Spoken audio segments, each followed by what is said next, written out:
Good evening, everyone, and welcome. We'd like to get started with the public meeting. My name is Lawrence Cash. I work in the Highway Division Project Management section of the Massachusetts Department of Transportation Boston office. I am the MassDOT project manager for the proposed intersection and signal improvements project in Acton, which will be presented this evening. The location of the project is Route 2 and Route 111 at Piper Road and Taylor Road. On the second slide, this slide shows MassDOT's policy on civil rights. If you have any questions or concerns regarding the civil rights policy, then please feel free to visit the website link shown on the slide.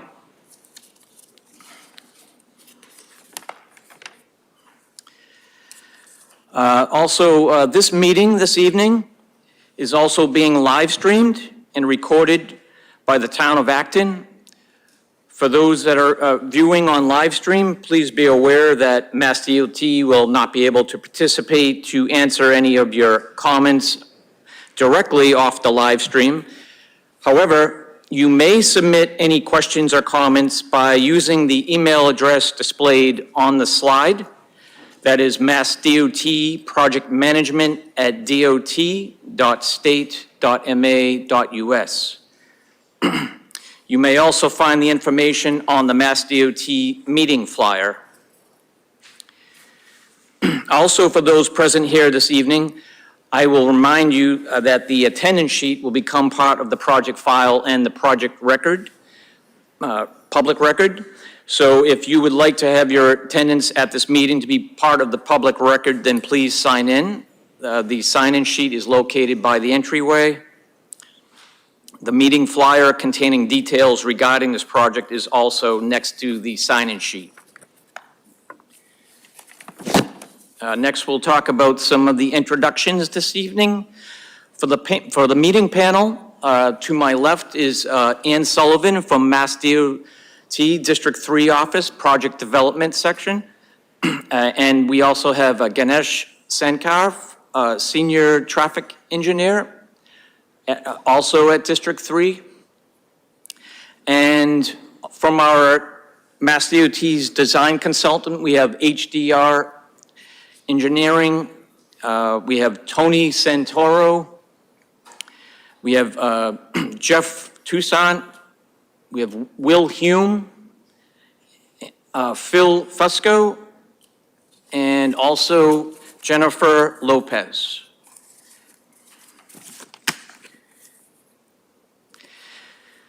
The notice of the public informational meeting appeared in the Acton Beacon News and the Metro West Daily on June 12th and 19th.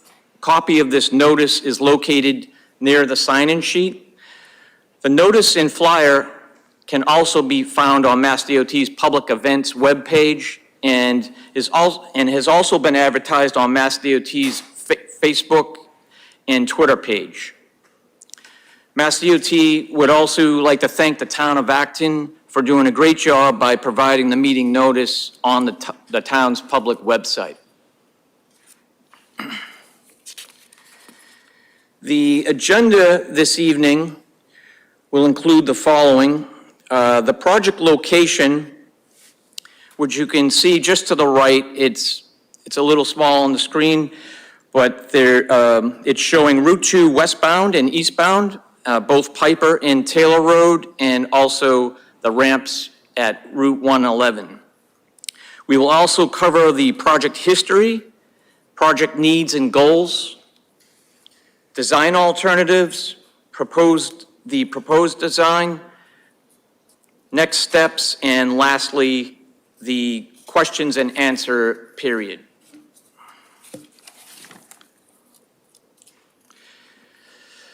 The next slide here is showing the project location, which is a little clearer, and it provides the approximate limits of work east and westbound along Route 2 and approximately the distance along both Piper and Taylor Road at the approaches to the intersection.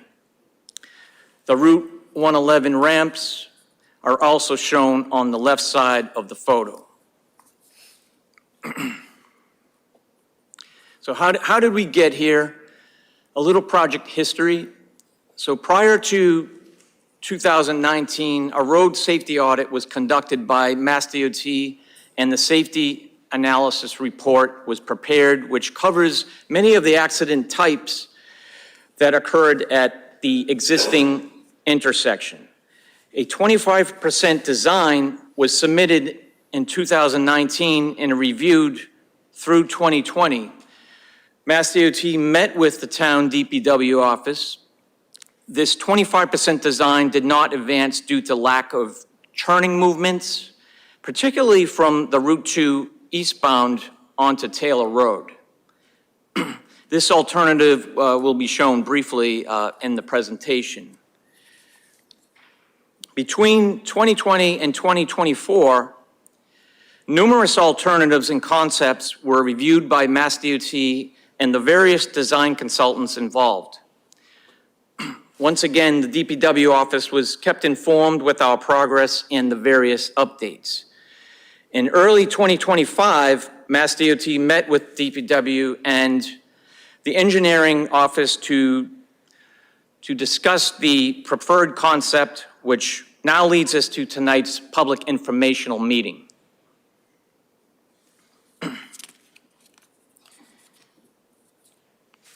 So why was this project initiated?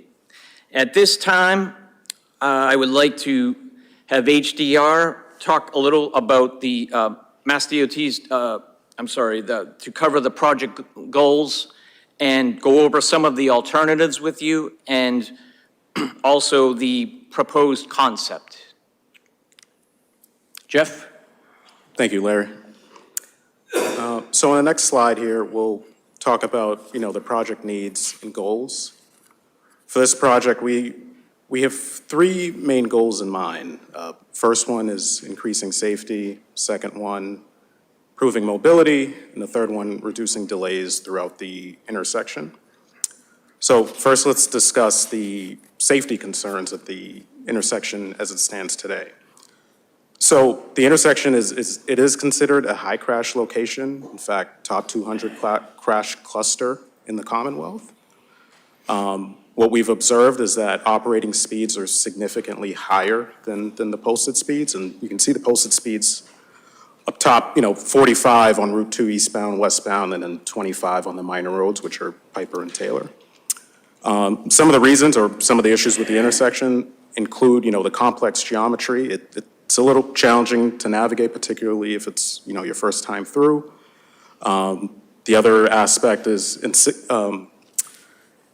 inefficient signal operations. So the timings aren't quite right, and it overall is sort of a challenge to navigate the intersection. And then the last one is really lack of safe and pedestrian bicycle infrastructure. So on the next slide here, we'll look at some of these aspects in more detail. So the first image here on the left really is focused on the Route 111 on-ramp merge onto Route 2 eastbound. So one of the things that we're highlighting here is really the lack of acceleration distance.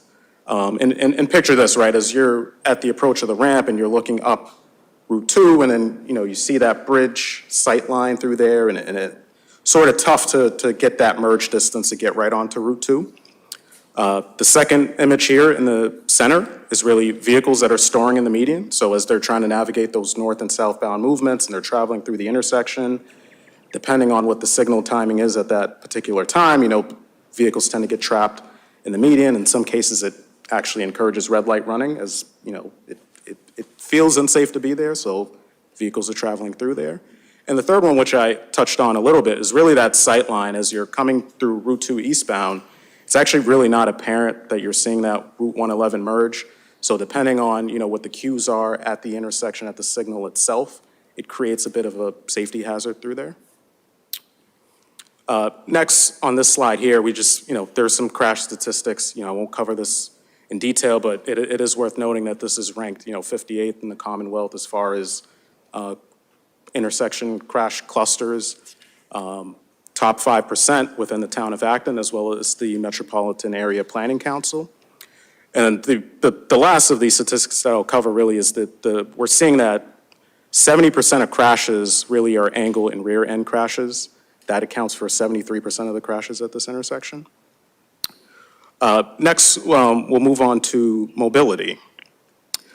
So in this image here, really what I want you to focus on are the yellow lines through there, and what they show is on the Route 2 eastbound section, there is an existing path that does eventually connect down to Piper Road South, and there is a recently constructed sidewalk by the town of Acton on Taylor Road, but essentially what you're not seeing is the missing link between the two. There is no way, not safe, there's just no way to cross Route 2 as it currently is. The path, and we can go to the next image. As you're looking at the path, which is this image on the left here, it's sort of narrow, feels a little uncomfortable whether you're walking or cycling. Cars are flying by you, and you do have a guardrail there, but it doesn't always feel the safest. And then the second image here is the constructed sidewalk on Taylor Road. The last one we can touch on is on reducing delays. So through our traffic analysis, we've determined that, as far as during AM and PM peak, it takes anywhere from 1.5 to 2 minutes during the AM peak, as well as, 2 to 3 minutes during the PM peak to actually navigate through the intersection. Next, we can talk about, what we actually want to accomplish with this project. And really, we've talked about these goals, but really, most of it is, increasing the advanced warning signage at the approaches, providing safe pedestrian and bicycle connectivity through the intersection, updating the traffic equipment, signal equipment to current standards, as well as really addressing both the off-ramps and on-ramps at 111 in both directions, eastbound and westbound. Next, I'll hand it over to Will, and he can touch on what some of the alternatives that were considered, and as well as discussing a little bit on the proposed design. Thank you, Jeff. To start talking about alternatives, first I kind of want to give you a highlight of how we approach intersection improvements, especially looking at the goals that we're trying to accomplish. One is that safety, and looking at that crash data. We don't just look at crash data and see a number. What we look at is really focusing on the crash type, because the crash type is indicative of the mobility issues and the traffic issues that we're trying to solve. So I want just to highlight that seeing 73% crashes are either rear end or angle crashes. That correlates to what we all observe on a daily basis. It correlates to congestion and long queue lengths, and it correlates to higher operating speeds than what's safe.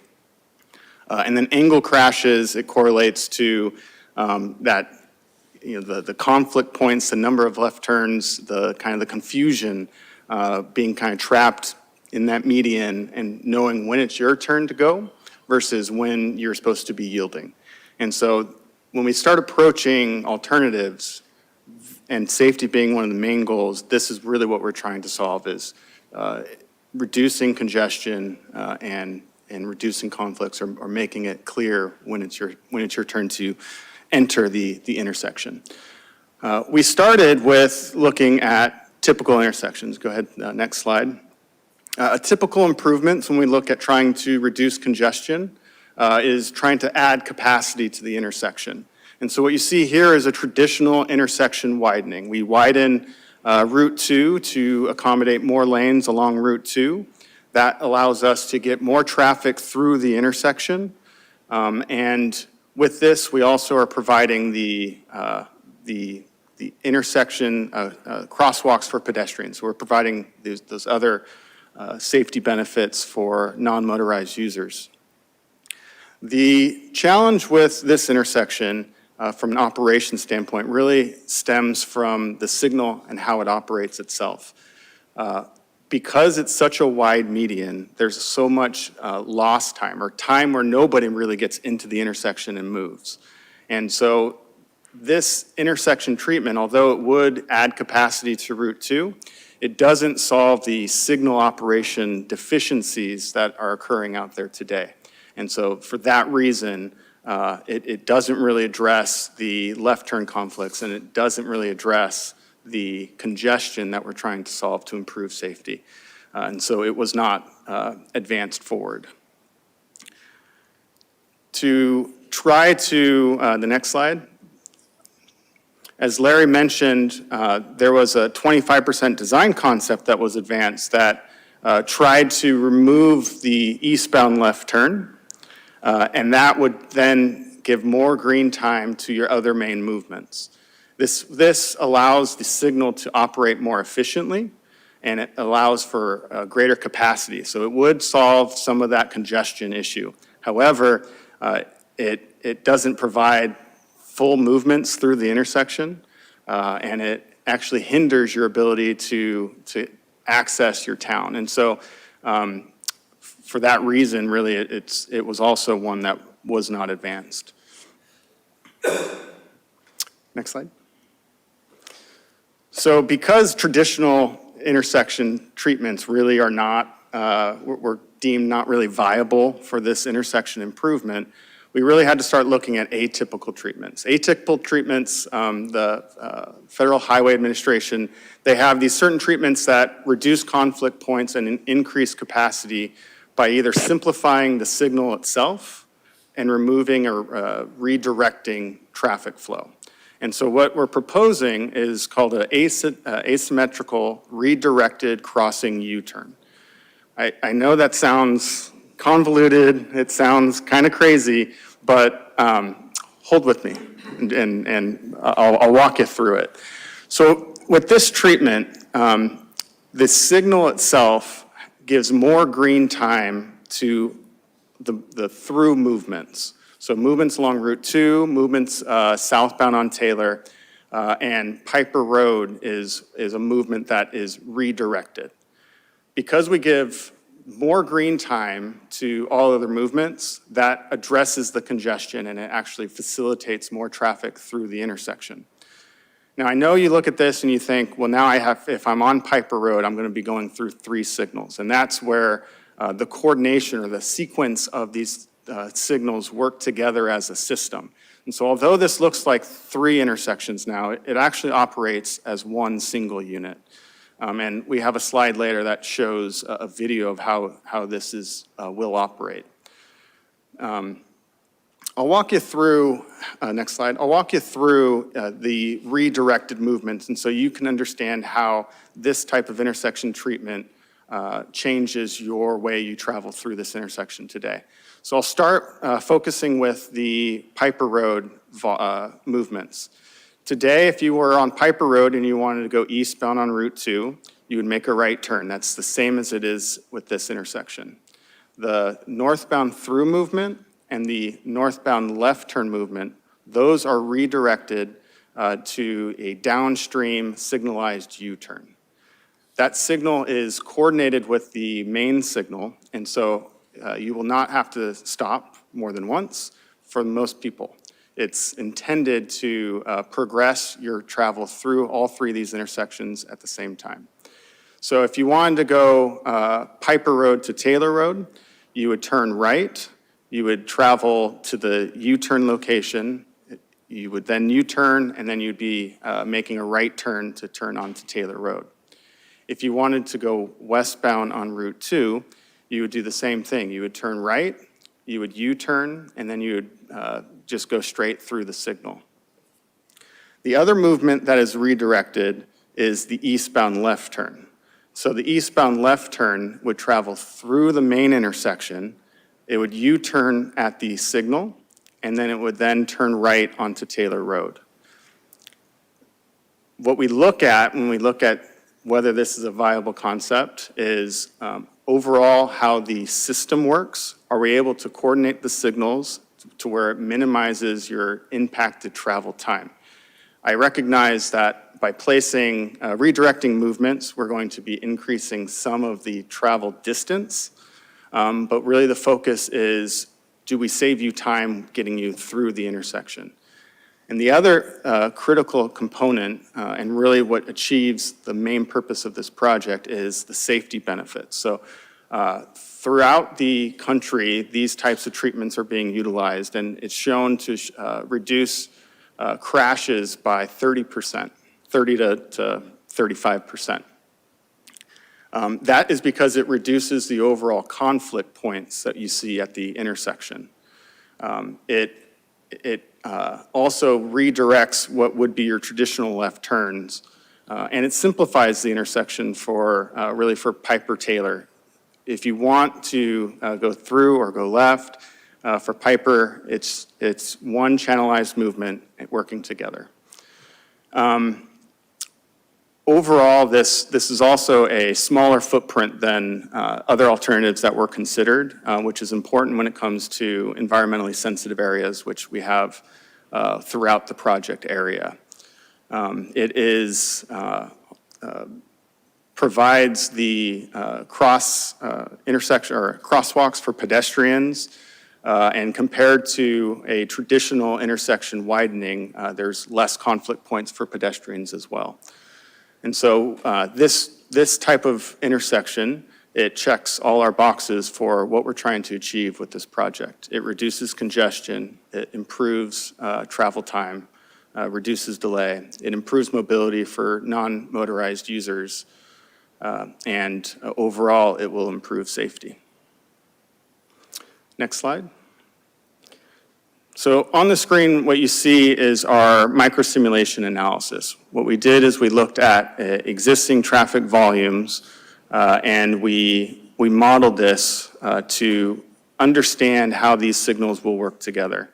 Right now, it's just a zoomed out of the overall intersection working together, but we're going to be zooming in a second. And when we zoom in, what I'd like you to do is really focus on the traffic that will be queued up on Piper Road. And so you see there's 4 little tic-tacs. There's a white car, 2 blue cars, and a white car. Another tic-tac, another white car just showed up. So focus on the last car in that queue, and you'll see that the Piper Road right turn will turn green. And you'll see how the signals will progress to the point where, although you are traveling a slightly longer distance, your travel time is improved because you're not having to stop at more than one of these signals. And so you see that last car get through.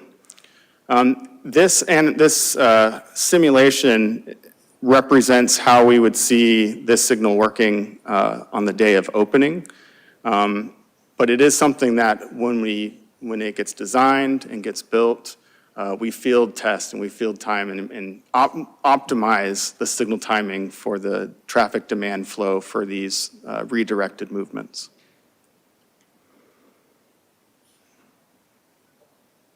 And I think that's the end of the video.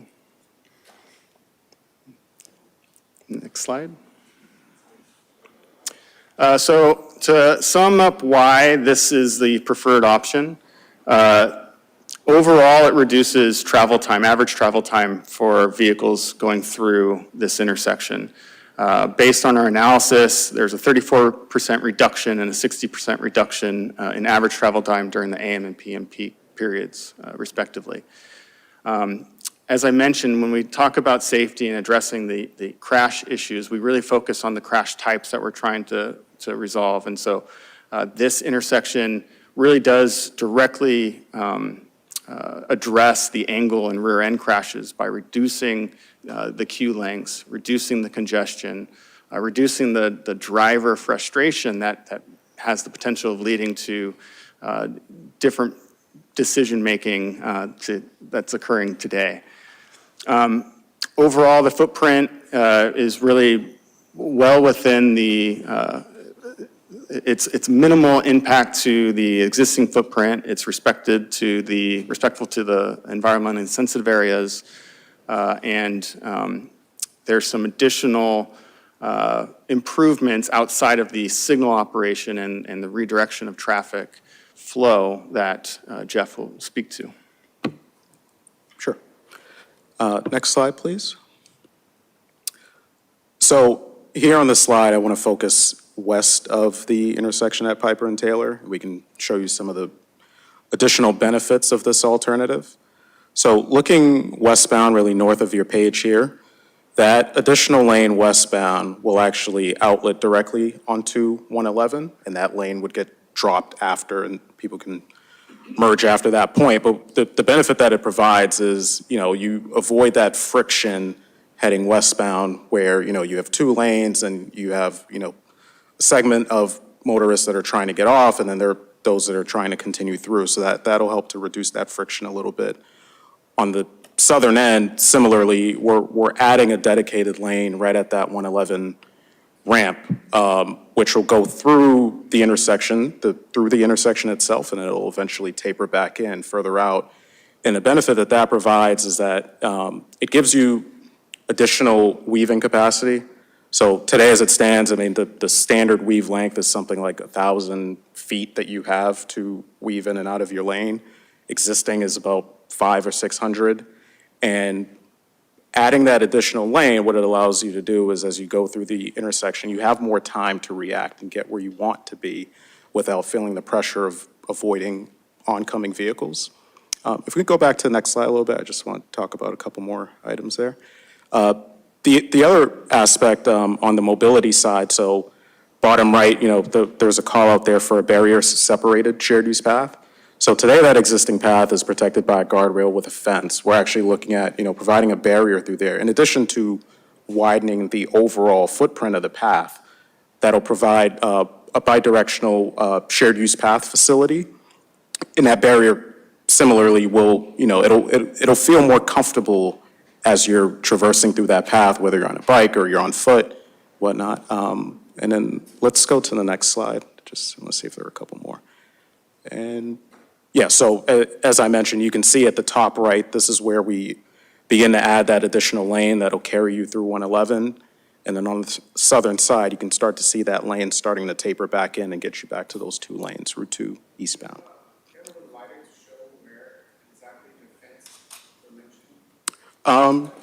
Sure, I don't have a, okay, there you go. Let's go back to slide, yep.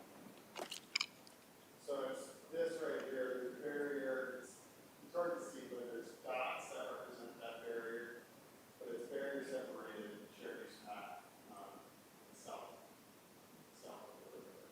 And I'm just curious, on the crosswalk, if we go back to the next, why is that crosswalk not straight? Is that the curve? Yeah, yeah, absolutely. Jennifer, let's go to the next slide. This is where we sort of focus on the crosswalk and the mobility aspect of it. So what you're seeing here is that link that connects you across Route 2. And part of the rationale, we'll continue to develop this as we progress through the design, but part of the rationale of meandering the path is because it will be a shared use facility, what we're trying to do is look at the safety aspect of, I guess the best metaphor would be, if you, and I'm a victim of this myself, right? You're on a bike, you lose your brakes, you don't want to have a direct path across Route 2. You want to be able to, have a path to kind of traverse a little bit and weave off of there. So the direct path, we could look at providing, maybe a direct walking path, but as far as a shared use path facility, we're looking at redirecting how that flows across Route 2. Exactly. And with that, I think we can move on to next steps. Larry? All right, thank you there, Jeffrey, and thank you, Will. So the next steps, the design notice to proceed is anticipated for this July, and we will proceed toward a 25% design submission in 2026. A design public hearing is anticipated also in the year 2026, and, pending the MassDOT review. Lastly, the design will advance to a final design stage, and we will also secure the right-of-way and then advertised for construction. The project must be programmed on the statewide Transportation Improvement Program on the appropriate federal fiscal year in order to advertise the project for construction. So as this is going along, how to contact us? Once again, for those of you watching on live stream, please reach out to MassDOT with the questions and comments you might have on the presentation by using the email address, MassDOT, projectmanagement@dot.state.ma.us. There's also the QR code, and you can also write in directly to the chief engineer.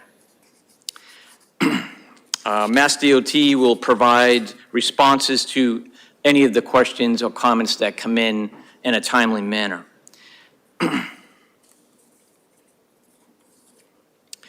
So now, at this time, we can get into the questions and answer period.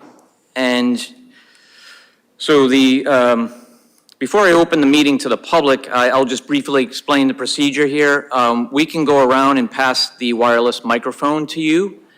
You can also walk up to the podium and turn on the microphone. First, we would like to ask if there are any elected federal, state, or local level of officials that would like to speak first at this time.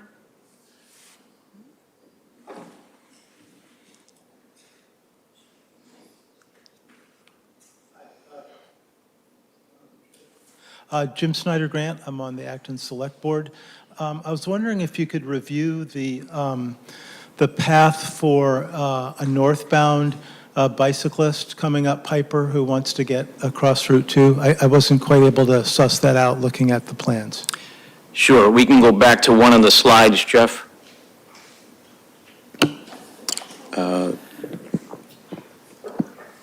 So it's the green path, correct? Right. Can I ask you to go up and point to what you're referring to? You can see what you mean.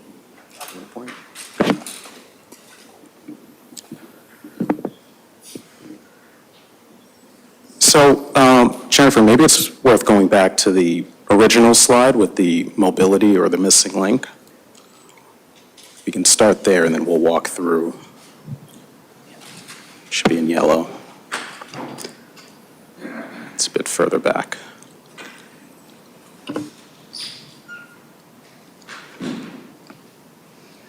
Okay. So what's dashed in yellow is where I was pointing. So Piper Road crossing, that's an existing path that connects through 111. And then across Route 2, there was a recently constructed sidewalk that goes to the Conant School today.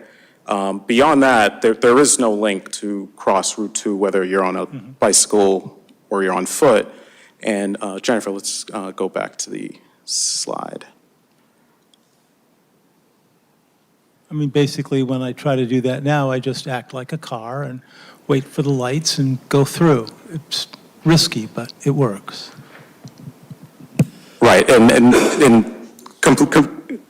let's go one more. I think it's after this. So this slide is, the yellow turns into blue, but we have the missing connection that essentially crosses Route 2 through that area. So there's a short segment of a meandering path between eastbound and the westbound direction. That's what we're adding as a shared use path, not a dedicated bike facility. It will be, for all modes, well, for non-motorized modes. Jeff, and that is intended to be 10 feet wide, is that correct? Yes, that is correct. Be 10 feet wide. Yes, and also signalized crossing.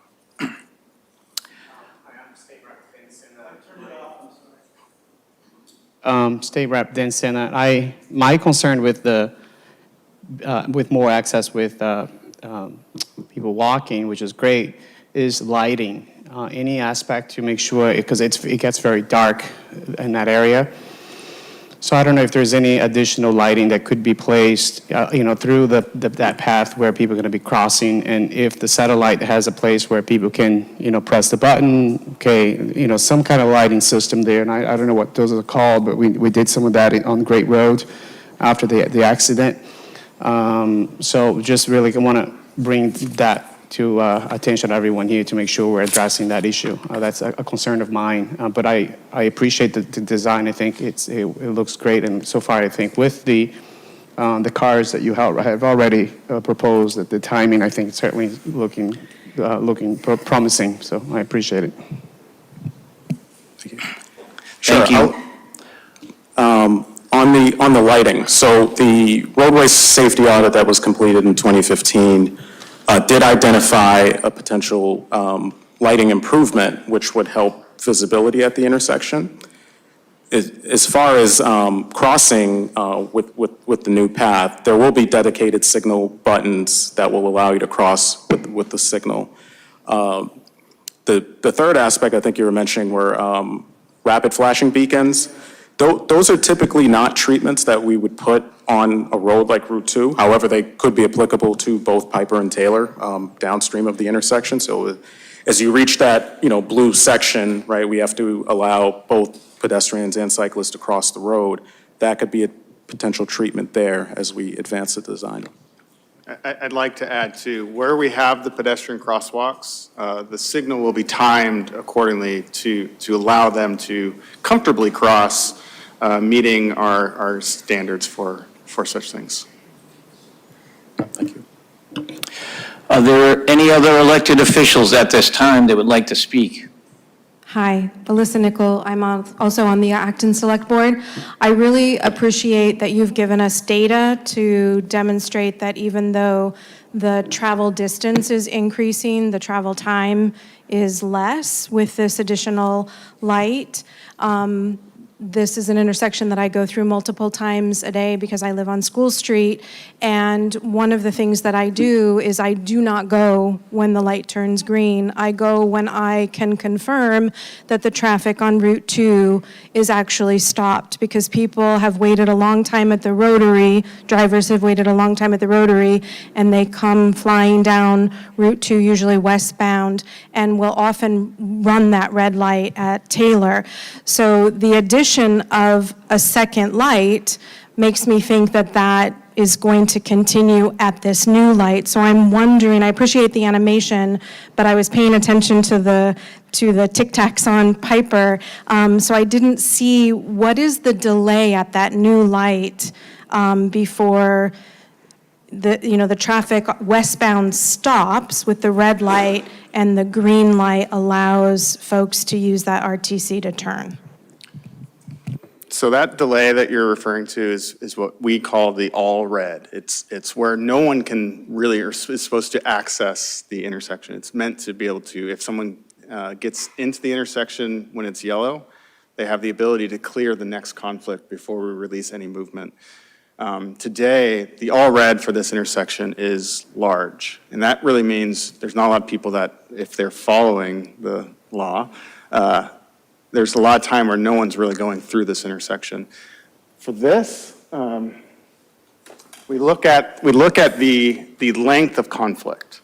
And so where the stop bar is and where, if someone were to run the red light, where they would potentially impact another vehicle, we look at that length, and there's an equation that determines what that all red is supposed to be. So for this, because it's a left turn movement, that left turn, the all red is 2 seconds, because they need to be able to complete their movement to continue on Route 2 to turn right or go through. For the through movement, it's currently designed with 1 second based on the equation. I do want to point out that the signal itself, we look at how much green time we're giving. I mentioned that the redirected crossing U-turn, it gives more green time to the movements that are still there. And what this means is that today, rather than, and I'm sorry, I don't know the actual timing, but say it's 60 seconds for the westbound through to get through the intersection. At this signal, it's 90 seconds. At that signal, it's 90 seconds. because it's a two-phase signal. It's either Taylor gets in or westbound through. And with that, we really see a significant reduction in that queue length, which changes that frustration of drivers where they're frustrated from coming from the rotary and they'd be frustrated because now they're, half a mile from the signal. We've reduced that. We've improved the throughput, the ability for vehicles to get through the intersection. And so that inherent driver behavior that we don't like to see, we don't like to see red light running, through that improving of congestion, what we're doing is we're reducing that frustration and allowing drivers to make better choices because they're not frustrated. So good evening. I'm State Senator Jamie Eldridge. So I just want to thank MassDOT for coming out here. I know myself, Representative Sina, and Representative Cataldo, all representing Acton together, have been advocating for many years for improvement for the Route 2 Taylor Pipe Road intersection, and I know it's a very difficult intersection, so I know there's been a bunch of different alternatives. So, and I know talking to John Mangiarotti for many years, I know that there were a whole different series of proposals. So I really just want to be here to thank everyone for being here. I'm looking forward to input from Acton residents, and thank you so much to MassDOT for being here and putting forth such a thoughtful proposal. Thank you. Thank you, Senator.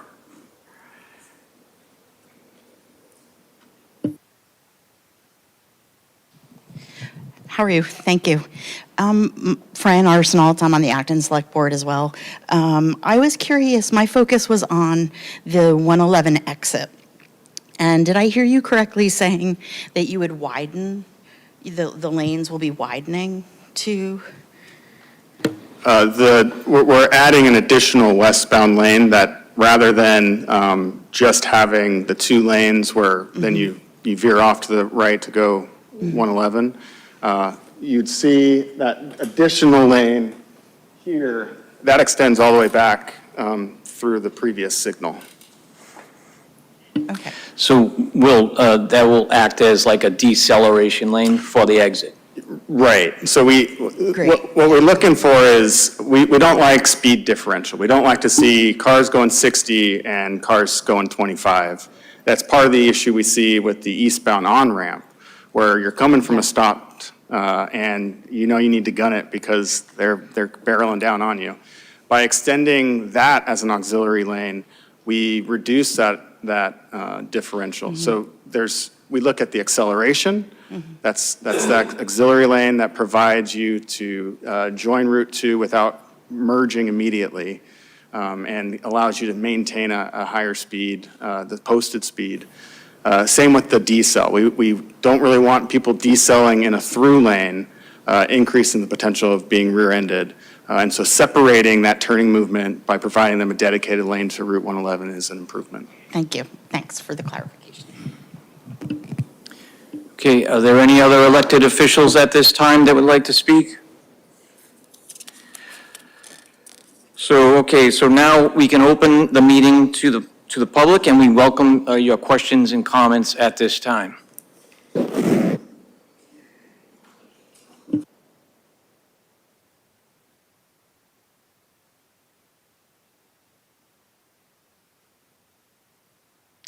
Thank you.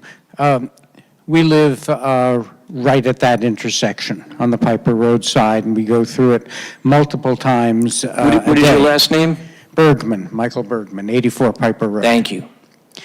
And so first of all, thank you. We're very proud of having lived here for 4 years and not yet having been in an accident there. But again, who knows what happens tonight, but we see the debris all the time. It's really very good to know that this has been worked on so thoughtfully for so long and so carefully.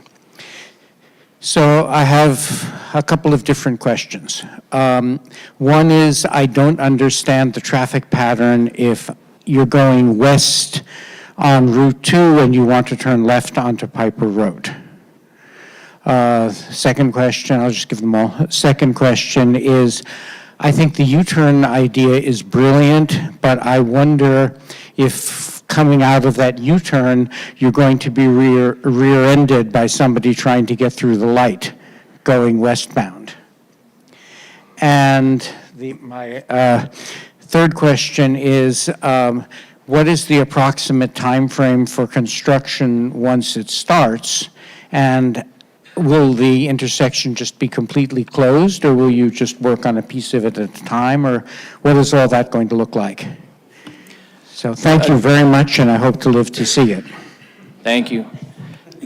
Yes, there would be a stage construction involved with the project, and that'll become part of the design and, why we have to work out the details for the contractor. But excellent question, though.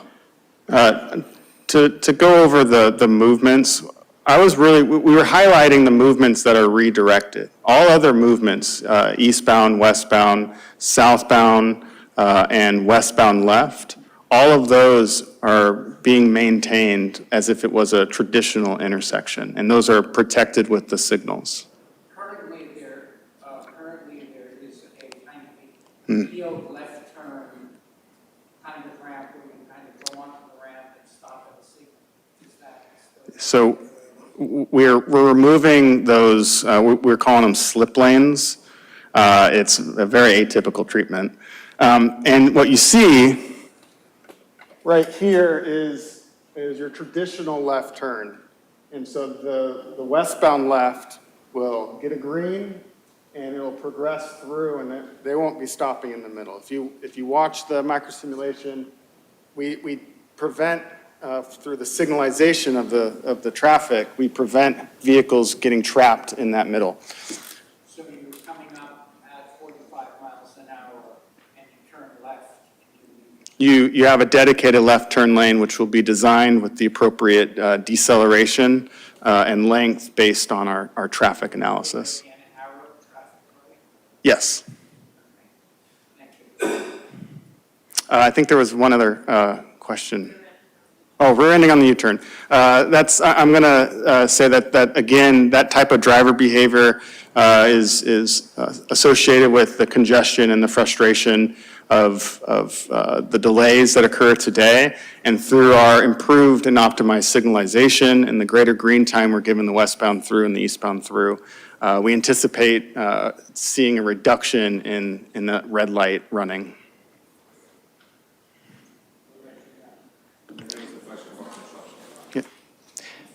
Yes, you can come up front.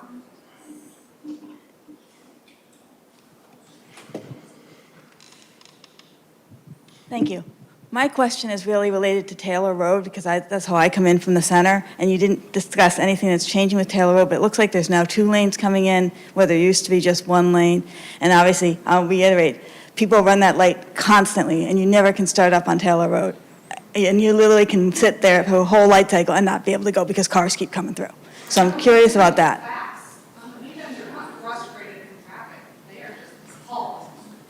So can you explain what you're doing different with Taylor? Because it looks like it's now 2 lanes, and I just want to see what's different with Taylor. Thank you. Yes. So Taylor Road, we're kind of reallocating the existing roadway pavement at the intersection itself. So you see here where we have the concrete island.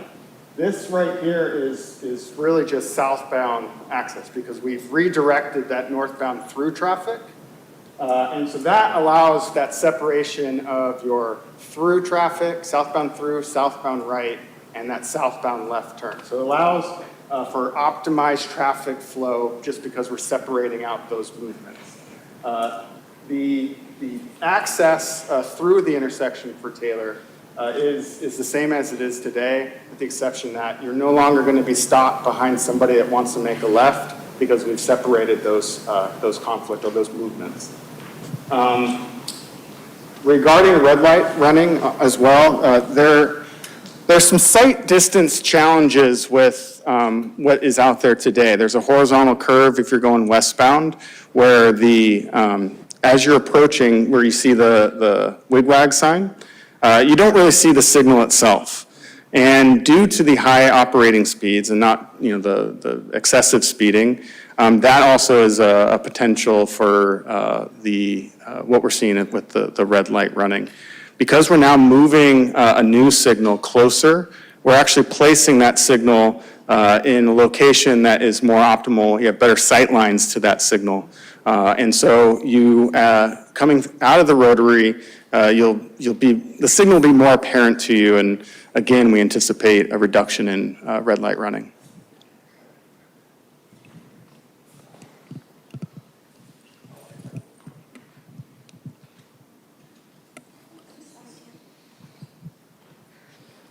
Hi, my name is Sarah Amore, and I'm a resident here in Acton. I live on Brucewood Road, which is right off of Piper Road. So I do take this intersection a lot, and I hope, because you're hearing to hear this a lot from a lot of people, we want to see more protections on Route 2 westbound, because people hit the rotary, there's only one light between them and west. So they don't stop, they're going extra fast. I think things that our neighborhood has discussed over the years, wishing we could see, and I appreciate it'll be further back and better able to see as they come up to that rise. But things like rumble strips, extra signage that a light is coming. I see where the stop line is and where the U-turn is. I have no problem with the RCU idea, but given where the line is, I wish you would put it further back, because what I see, anyone who sees Route 2 westbound in the afternoon sees that the cars are backed up further than where that stoplight is going to be. So there's going to be creep. There's going to be people who want to turn left, and there's on the U-turn, and there's nowhere, so coming through the U-turn to make their, left, I envision them not having a place to go. Hopefully, this does smooth everything out, and there will end up being space, but those are concerns we have, and especially the businesses at Discovery Way all kind of get out at the end of the day. They're all going from Piper Road onto Route 2, whether they're going straight, left, right, there's going to be a big backup there. And so one question I have is, how sure are we that we have enough space and enough time for all the cars, enough cars to really get through there, and then we don't end up blocking 2 eastbound? I appreciate this comment. So really what we're looking at is the power of reducing signal phasing. So today, the signal operates on 4 phases to allow for all movements to occur. The westbound through signal is now a 2-phase signal.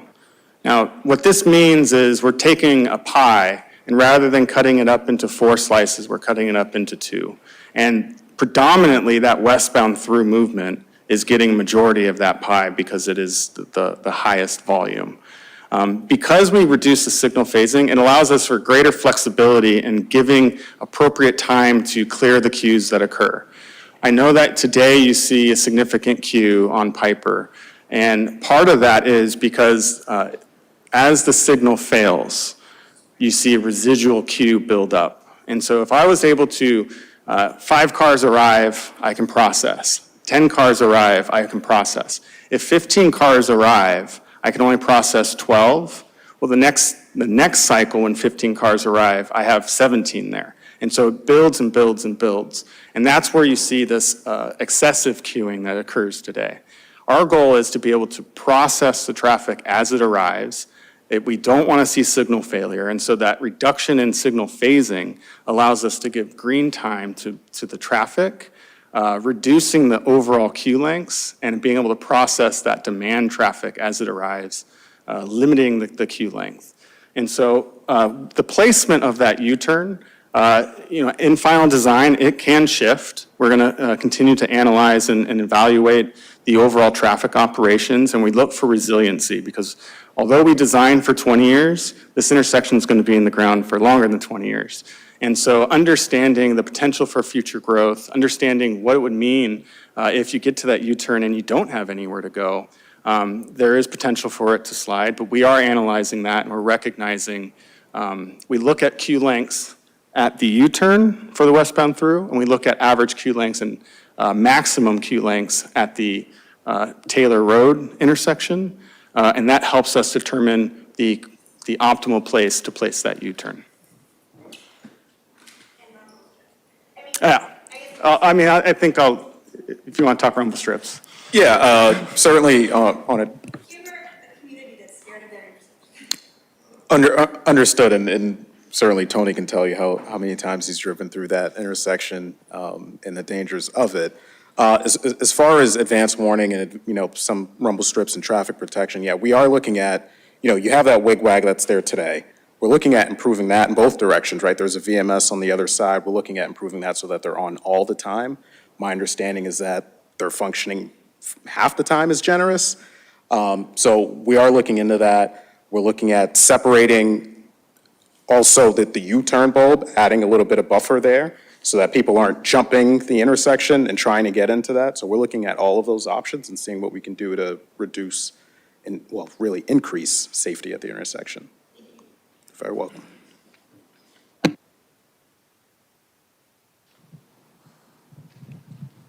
So in a perfect world, how many cars do you think can go north on Piper Road and make the turn in one given cycle? Because now, anytime after 3 o'clock, it's not uncommon to have 35 to 50 cars. And that's not really because of bad turn maneuvers. It's just that's what's coming from South Acton and Maynard. When you're saying that you're going to give Route 2 east and west the greater time block, I'm just wondering how many cars you think you can process in one light cycle, because I don't anticipate it being much better than what it is. And also, if you're coming from Roche Brothers and you're coming east on 111 and you want to get to Piper Road, am I to understand that there's going to be a dedicated lane from like CVS and Roche Brothers on 111 so that we don't have to get on and get off again? Is that what you were saying? We'll start with the auxiliary lane. Jeff, if you want to. Sure. Jennifer, can we go back to, let's go to the west of Piper Taylor on the proposed design. Okay. So if I'm understanding your question correctly, this is the 111 merge onto Route 2 eastbound. So what we're doing here is we're providing a dedicated lane so that that yield merge condition improves. So as it stands today, your sight lines are really reduced, really due to that bridge, that 111 overpass. So by providing that dedicated lane, it gives you more time to get up to speed, reducing that speed differential that we talked about. So while Route 2 eastbound is going, let's say 60 miles an hour, and you're at a stop condition trying to get up to speed, you have enough time to accelerate before you then get over into that U-turn. No, I'm not talking about that. I'm talking about if you're going east on 111. Okay. Now you have to, there's a yield sign. You have to get on to Route 2 with these guys coming at you. If you're just then going you to- get on for 2 or 3 car lanes, and then you get off again. And if you are coming east on Route 2, you also have the problem of people not giving the yield sign, they're not obeying the yield sign, and so you're like, you don't know whether they're coming into our neighborhood, whether they're going route. That, I think in a perfect world, that would be, 111 would have its own dedicated lane independent of Route 2. So the 111 still merges onto Route 2. And that if you wanted to continue Route 2, you have the auxiliary lane that extends through. At Piper itself, we have a right turn lane that opens up. And so you still, there's, because there's 111 traffic that is bound for Route 2, and there's 111 traffic that is bound for Our neighborhood. or your neighborhood. And same thing with Route 2 traffic. There's people that want to just turn. There's no way to really separate Well, right these now, routes. there's room to put an extra lane. Yeah, and we're providing that extra lane. Well, that's what I was trying to clarify. Yeah, Is there going to be a separate lane? Yes, it's still, it's an add lane, it's still merging with Route 2, but it actually merges downstream of Piper. And so you could, if you get on 111 and you want to turn right on Piper, you don't change lanes, and then the right turn lane will open up for you. If you're on 111 and you want to stay on Route 2, you can get on Route 2, you don't have to change lanes, and then downstream of the signal, there will be the lane will end and you'll merge on. You got my vote. Okay. And then regarding your Now, getting the back to volume, Piper, yes. getting back to going across and the timing, because the simulation showed 3 or 4 cars, and by and large, that's unrealistic for a large portion of the Right. day. So our simulation is looking, what you're seeing was based on count data. So recently we went and collected data, and based on that, we developed, we also grow that volume 20 years. And so we looked at 2029 volume for year of opening, and then we looked at 2040. With that, we see queues of roughly 12, 15, 16 cars. Now, the challenge of associating what we're analyzing and what is occurring today is really the lack of the throughput that we see for north-south. Because the conflicts on top of each other, you don't know, you have somebody waiting to turn left and you're stuck behind them. Today, the intersection can't process the volume. And so that 30 vehicle demand, you're looking at that is a queue length that we need to facilitate for the U-turn. We're actually just counting the cars and growing those based on projected growth rates.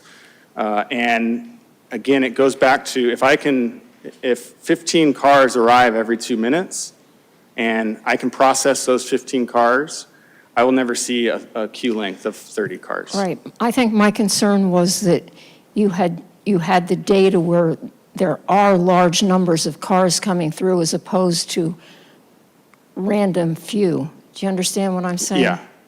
Yeah. We're going to be continuing to. Can I get your last evaluate. name? Sandman, S-A-N-D-M-A-N. Thank you. Really.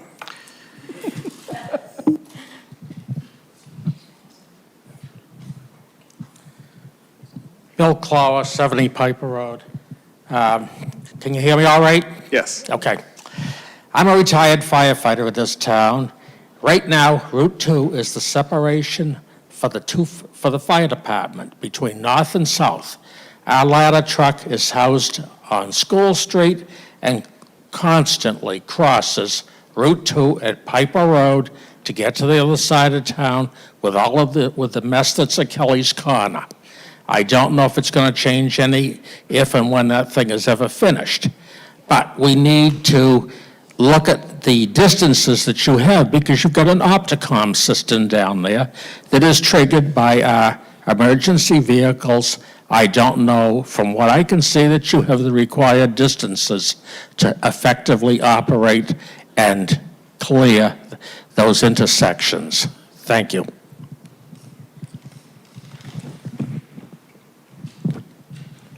Do you want? Do you want to respond or no? The emergency response is something that we will be continuing to look at during the design and evaluate. It happens every day.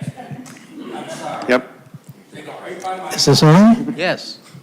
Hi, I'm Dennis Friedman. I live off of Piper, and my wife and I got beautifully T-boned one night by a woman who ran a red light. And I heard somebody say, or maybe I misunderstood, that you're a bit averse to warning lights. Please, I'm sure your work is intelligent. I don't necessarily understand it, but I respect it. But the people who will be driving on that road won't. I see people run that red light at speed a couple of times a month. I ask you, over and above the intelligent design you're creating, to think about the stupid people who are trying to kill us. Because they will. Thank you.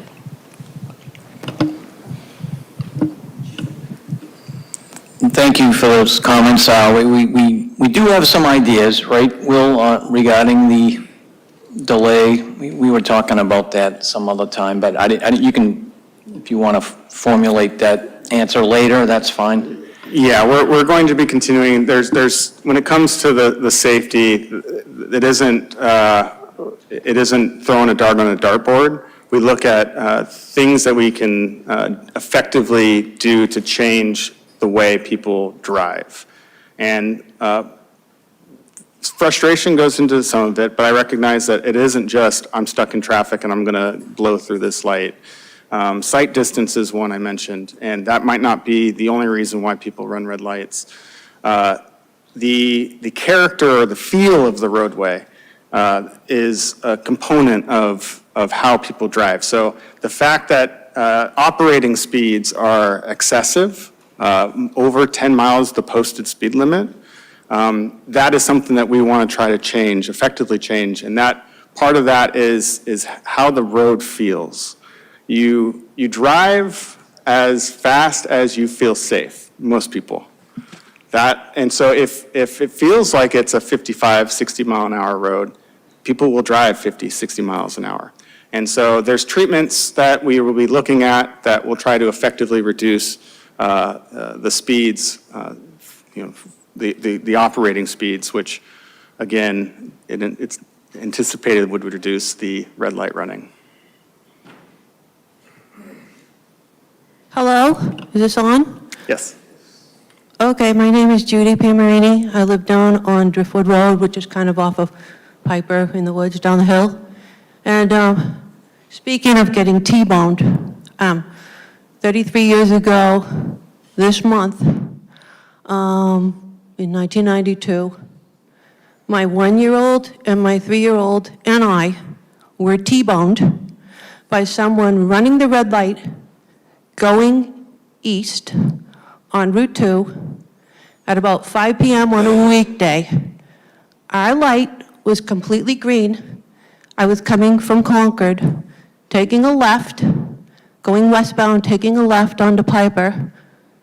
We were T-boned, and a helicopter and 2 ambulances later, which I think may have been called by Bill, at least one of them, they had to close Route 2 both ways. It was backed up to 495 one way, 128 the other way. And, very luckily, because we had immediate response by the great police and firefighters of Acton, we survived. So we're so grateful that you're going to be trying to improve this intersection. And I was just wondering if there could be more warning lights and signs on Route 2 East for those people who are speeding, because you come around a curve, then you go under a bridge, and all of a sudden, there's a full set of lights. So could there possibly be, a mile back, more warning lights or signage just saying, you will be coming to an intersection very soon, very soon. And so thank you very much for coming tonight.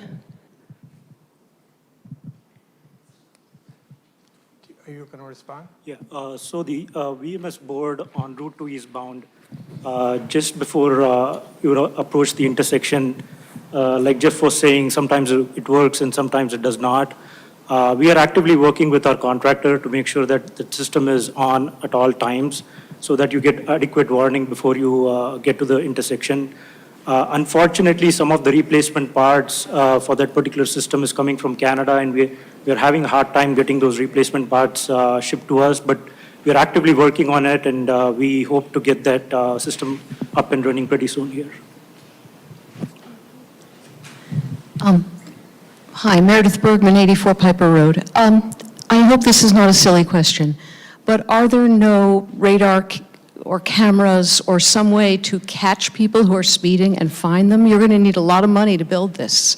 So I would say punish people who are speeding. Don't just warn them, but actually revoke licenses or suspend licenses or fine, $500 for running a red light. This is lethal behavior. And we have noticed Massachusetts drivers are quite aggressive. So that's one way to change behavior. Driver ed is the other, but that's long term. So please just fine them, okay?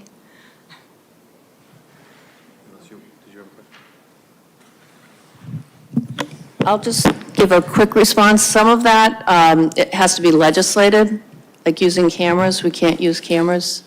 That's a state law that we can't use cameras to catch speeders, specifically to catch and find speeders. I mean, police can use radar, obviously, to pull people over, but yeah, that's why you don't see that in Massachusetts.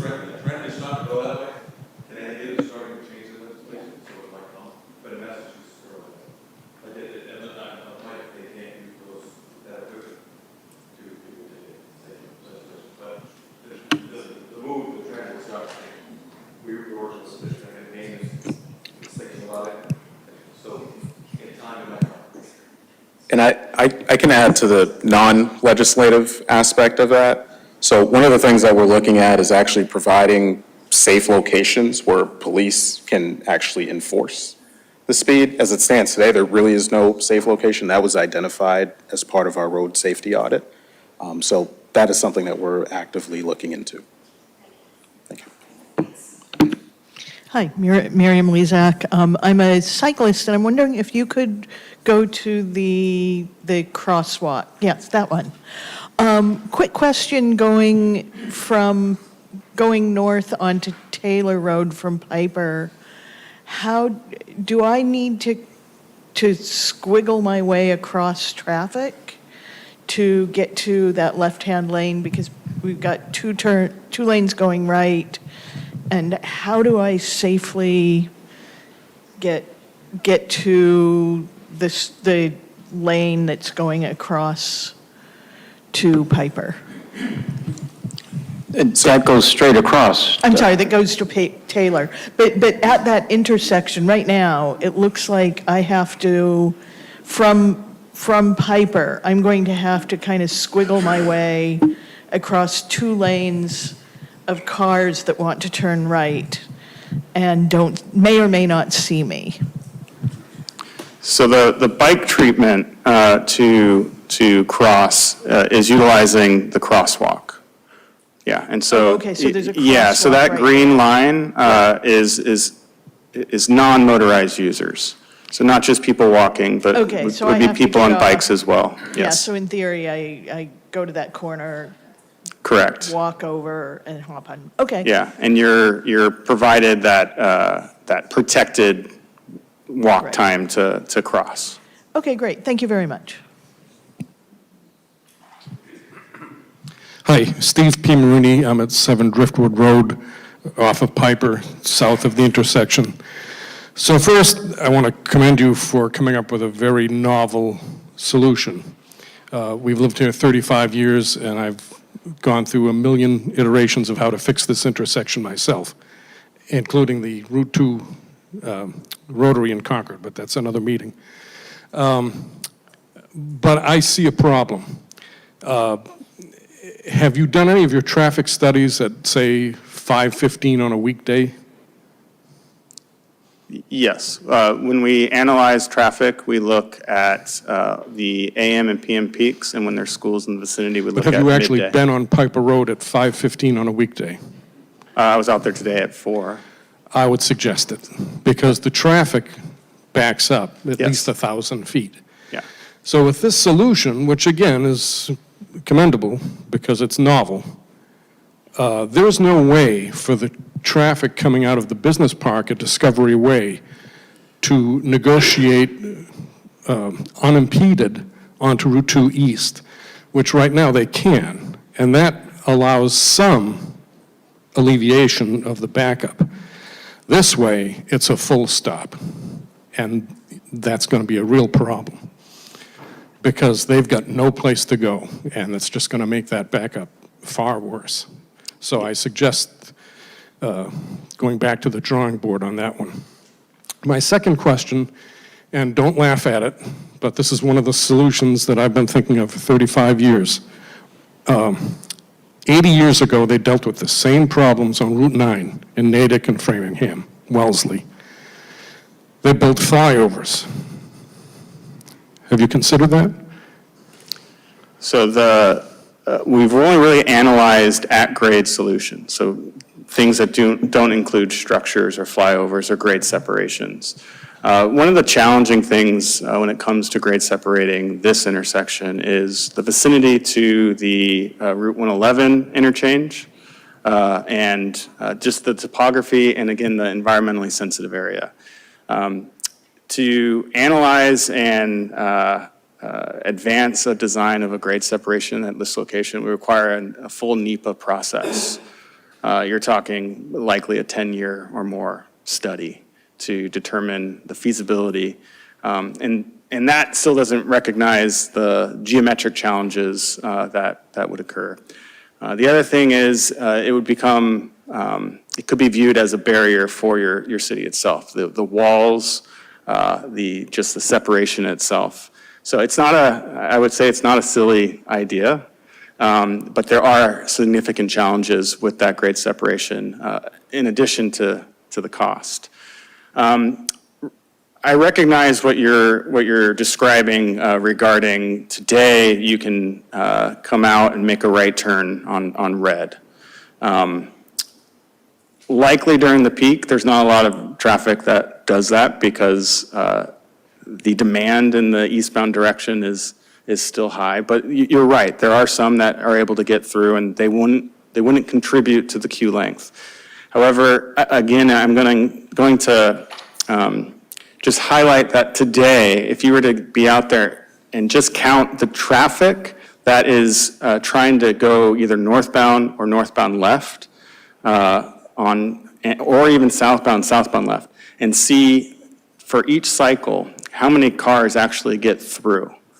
Because we don't have a separation of left turns, and you have one left turn vehicle clogging everything up, you don't really get a throughput. And again, that builds over the hour, and your peak hour isn't just 5 to 6. It starts much earlier. It spreads out for more than 1 hour, and so that buildup, it takes a long time for it to settle back down, and actually you have the throughput that meets the demand. And so our solutions, when we look at them, we're really trying to serve, again, the demand traffic as it arrives. And we don't want to see failed cycles. A failed cycle means you sit there, you're in queue, you're at a red light, it goes green, and guess what? You see another red light, or you see 2 more red lights. Our analysis showed that there weren't any failed cycles. Overall delay is minimal, and the congestion is reduced. But again, we will be looking at those traffic volumes. We went out and got new counts. We're going to be evaluating, the implications of those new counts, and further evaluating the signal timing and the operations of this proposal. You said 5:15, right? Is that correct? Yes. Okay, thank you. But he's right, it could be anywhere between 3:30 and 6. Okay.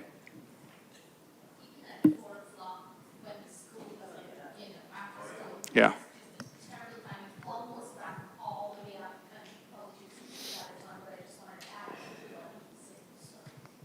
Thank you. Hi, Andrew Frieden. I'm the house on the on-ramp on 111. If you could go back to that highlights the merge from 111 going east onto.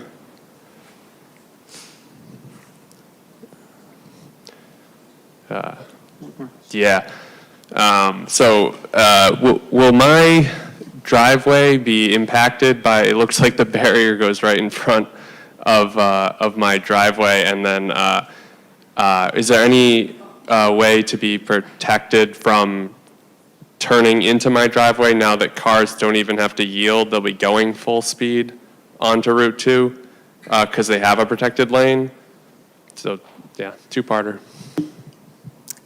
Sure. I'll attack the barrier question first. So what you're seeing on the screen, it's a little tough at this scale, even, I can't really see it from here, but what you're seeing, the dash line is actually a stripe line for the shared use path. The barrier separation actually starts right at about the gore of the ramp, so really, right at that point. So it does clear the driveway, but you do bring up a valid point. I'll have to defer to Will on as far as, navigating through your driveway with the added lane. At this level of design, we don't typically look at access impacts yet, and we will consider access impacts and how to mitigate any of your concerns regarding that. And I apologize, earlier I said that dash line represented I'm a traffic guy and he's the roadway engineer.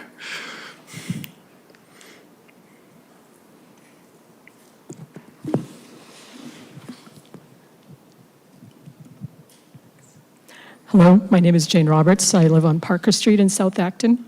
And I've said to some of the town officials in Acton before that sometimes I feel like living in South Acton, we're on an island, and there are only a couple ways off the island. There's the intersection we're talking about, going through Kelly's Corner, going around the Rotary. I've lived here long enough that I remember when you could cross Route 2 at Weatherby Street, and I'm sure there are some people here who remember when you can cross Route 2 at Hosmer Street.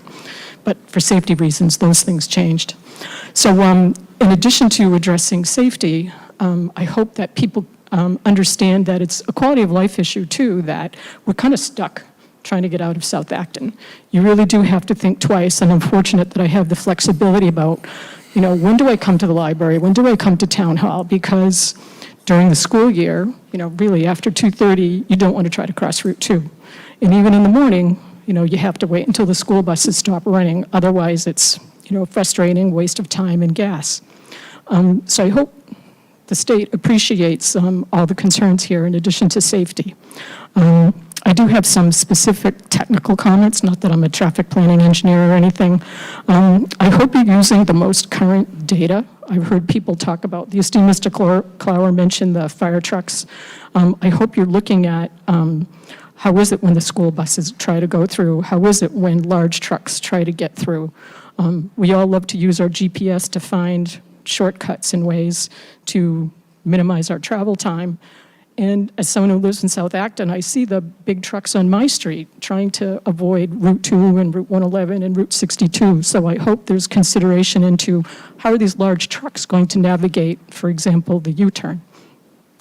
I'm glad someone else had mentioned Discovery Way because that's very concerning. I'm also concerned about Hosmer Street. If you were coming from north of Route 2, and if you wanted to come from, for example, 2A and take Hosmer Street to cross Route 2 and get on to Piper Road, how is the traffic backup going from this new proposed traffic light going to impact traffic coming off of Hosmer Street? If you're trying to go from Hosmer Street to get to the left-hand turn lane, to turn left and go south on Piper Road, how difficult is that going to be? For me, I can picture a stretch of Route 2 between Emerson Hospital, Old Road to 9 Acre Corner, going eastbound to Route 62. If you're not already in a left-hand turn lane at high traffic time, there's no way you can get into a turning lane to get off onto Route 62.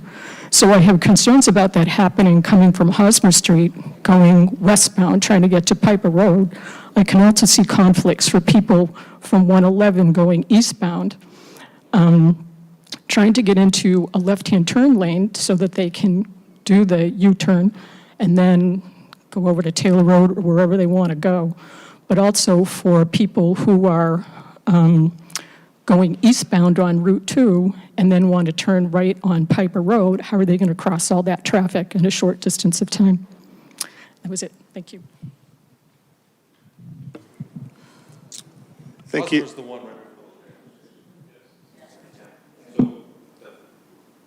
No, go ahead.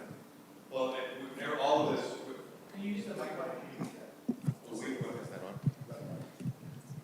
Keep in mind that we're starting with the concept. We want to make sure everyone is comfortable with where we're going.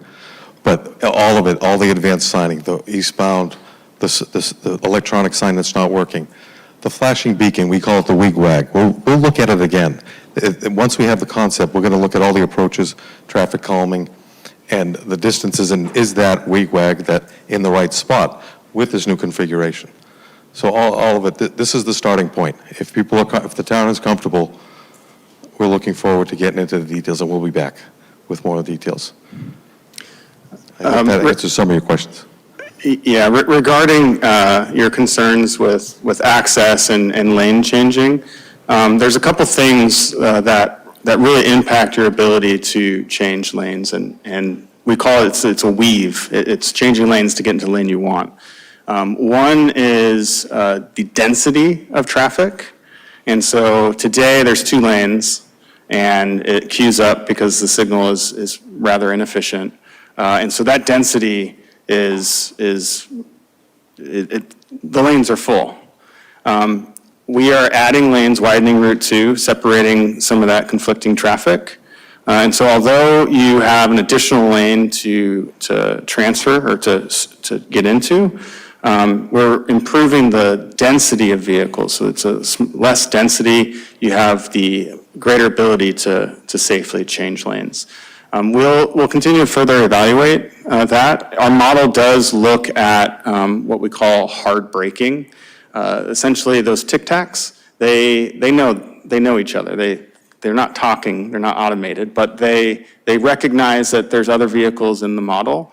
And if they are trying to get over, you'll either see them stop or you'll end up seeing a hard brake. And that's something that's a data point in our model that we can look at and see how, it's not just about the results, but how is it operating throughout our 2-hour period.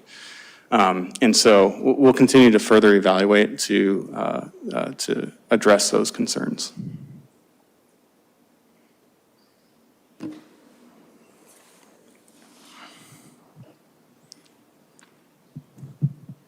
Thank you. Okay.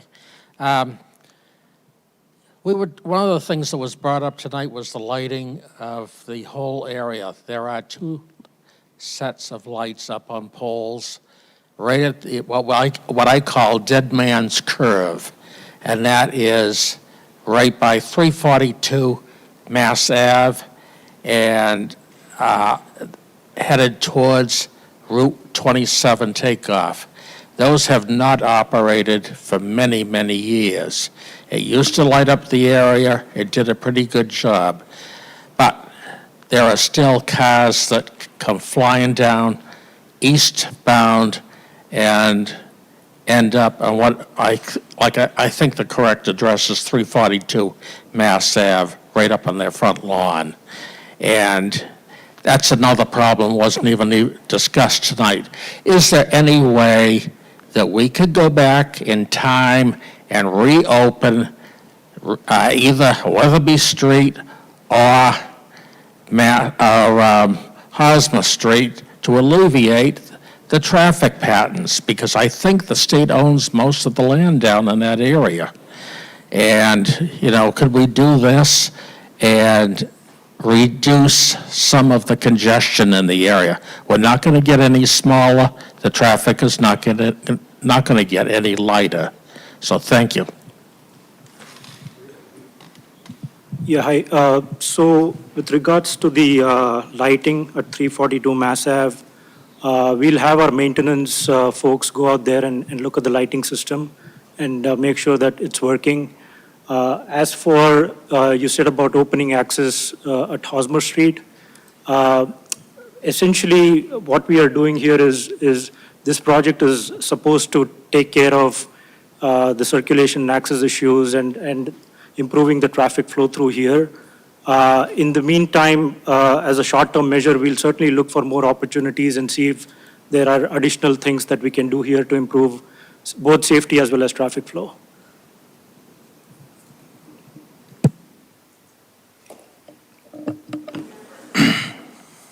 Can you hear me? Okay. Yeah, no, I think the Michigan left turns, those are something really nice. Like when you drive through the Midwest, you see those all the time. They work pretty efficiently.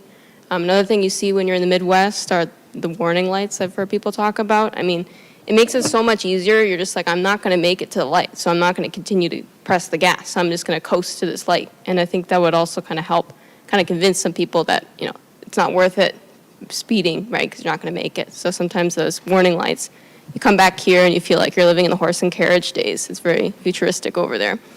Another thing is, too, I'm a little bit worried about this. Another thing you don't really see in the Midwest are traffic lights at the base of the hill.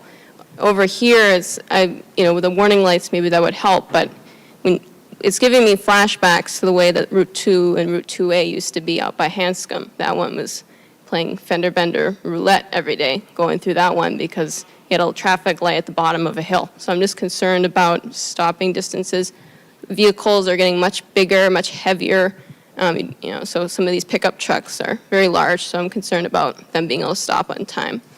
And then another kind of thing I want to point out too is waiting at the lights as a pedestrian. A lot of times, like if I'm next to a busy road, I mean, it really does feel like you're kind of a sitting duck and you're kind of at the mercy of other drivers not being on their phone, or as I can see, right, all it takes is one patch of ice, plow through it, and there goes people. So I just want to make sure that there's a way to kind of protect those islands just so, you don't have this big truck coming through and you're just sitting there. So those are my concerns. Thank you. Thank you for your comments.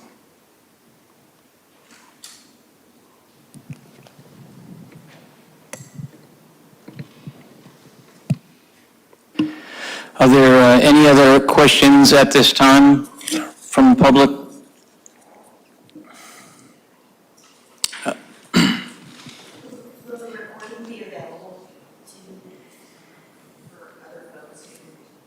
We'll bring the microphone out to you. Hi, friends and neighbors. Now you can hear me. In an ideal situation, will I be teaching my 11-year-old how to drive in this intersection as it is now? Like, what is the ETA that we're looking at? Ideal, realistic, and oh no. If you can guess.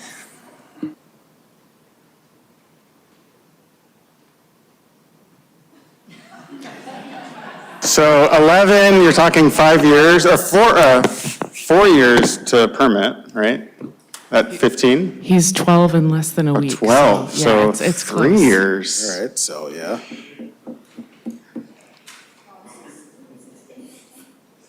Yeah, 16 in Is it Mass. 16? Yeah, Oh, sorry. yeah. 4 years, 3 years. 4 years. I'm sure he's learning to drive now. What do we think, Larry? I'm not going to hold you to it. Well, it's on 2030 now. It's programmed in 2030. Okay. So we would like to be able to make that. So that would be construction in 31, so he'll be driving through the construction, I would imagine. I think it's programmed right now, still on 29, but it's, Well, it's 12 December of 29. okay, so yeah, or in the FY30. fiscal year, correct, okay. So as we move forward with the design, I mean, it can change, especially if we're moving along much quicker, like, and that is our goal, is to try to move as quickly as possible with this, given all the alternatives that have been in the making for the past so many years. So, yes, I think it would be beneficial to try to expedite the design as much as possible and try to get this programmed as early as possible. So, it is a work in progress, but we'll be working with the town and the representatives as well. Thank you, guys. I appreciate it. Hi. So I really appreciate all the people who asked about the traffic flow as you modeled it, and I really wish that you could show us the traffic flow like how we see it today, like 35, 40 cars queued up, and how it would be when it's at its peak, not just kind of, here's a handful of cars that go by at midnight, this is what it looks like, or at, 4 a.m. in the morning. And then I really like that somebody on the panel mentioned like traffic calming effects. I don't know, can you put a giant speed bump in front of the traffic light or something? But, and also wanted to second somebody who asked for flashing lights at the crosswalk, because it really does, I think it makes a difference. Sorry, I don't have data though.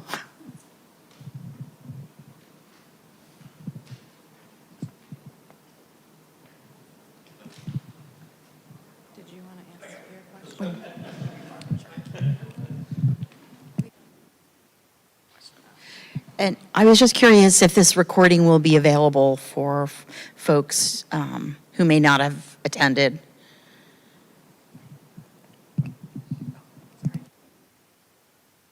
I'm sorry, I couldn't hear. The recording of this presentation. Yes, it's a live stream and there is a recording, yes. On ActonTV.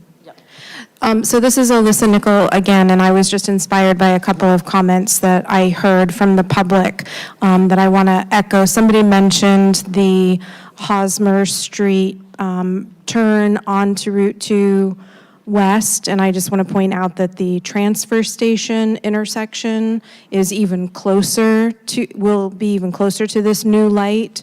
So that's something I hope will be considered in the design. And also, because of the story that was shared about the T-bone from someone traveling over the speed limit eastbound on Route 2, I would love for the slow down to 45 miles per hour on that curve, just as you're approaching that 111 bridge, to be flashing. And I don't know if that's outside of the scope of this, of this project, but that would be a great feature, because right now I think they're on both sides of the road, they're bright yellow, but if they were really much more visible, I think that that might help. Okay, thank you.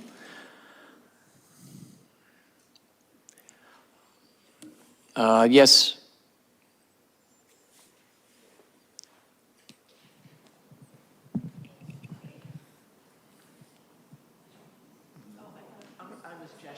Oh, you didn't, okay, sorry. Okay, just stretching. Oh, one more over here.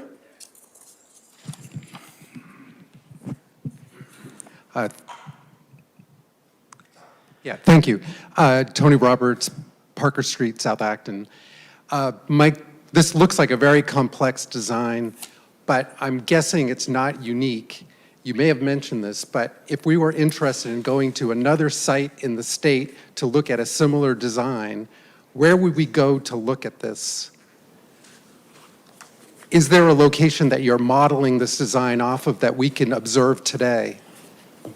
So the principles of redirected crossing U-turns, or someone mentioned Michigan lefts, this isn't as novel as you think. It is something that is a treatment that has been utilized throughout the country.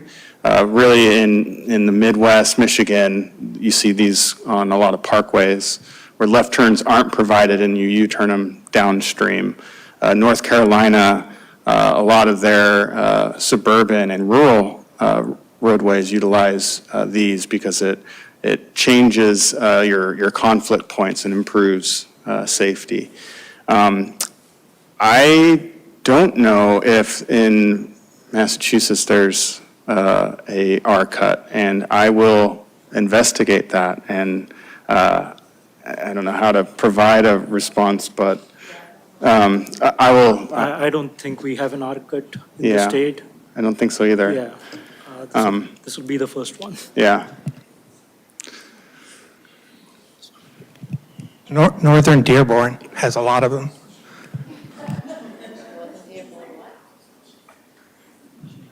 Yeah, it's a very complex intersection, and, you know, we have been working on it diligently over the last 3 to 4 years, and, you know, as most of you know also, there is a Route 2 study that is also active, so there's really a lot going on here, and there's certainly a lot of traffic, so, yeah, very complex, and, you know, it's great to see HDR share this idea with us and get it out in the public informational meeting tonight.